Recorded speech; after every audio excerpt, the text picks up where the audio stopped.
Well, I'm here today just to let these silly hippies know that trickle-down economics have worked for the last 40 years. And we want to promote them. And what do they think, that everyone should be taxed? What a joke! If I'm rich, you're rich. It all Job works creators out. don't need to be taxed. And we all know that Mitt is a job creator.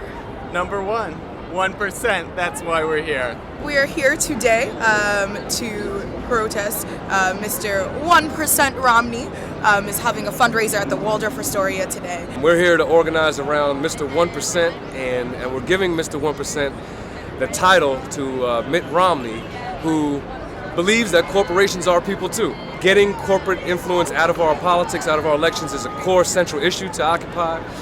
But establishing that corporations are not people is one of the fundamental issues that we're standing today in solidarity with local neighborhood groups, with union members, and obviously activists from the Occupy Wall Street movement to say our elections are not for sale. Let's get the money out of politics. Let's put people back in. And Mr. 1%, we're watching you. He is a strong bearer of corporate tax loopholes. He refuses to pay taxes. His companies have laid off lots of workers. He pays a 15% tax rate. His company lobbied very strongly in Congress not to close the loophole because he didn't want to pay the amount of taxes that the rest of us pay, and he knows how to game the system. He just continues to say that he's making jobs and creating jobs, but he's actually not. And he doesn't support the DREAM Act for immigration rights. So we're here to protest him and say that he's Mr. 1% and he doesn't belong as the President of the United States. But I'm here today as someone that was born and raised in the Dominican Republic because we are supporting the DREAM Act. And we believe it is important for everyone to support the DREAM Act. Mitt Romney is like the shining example of what's wrong with our democratic process right now.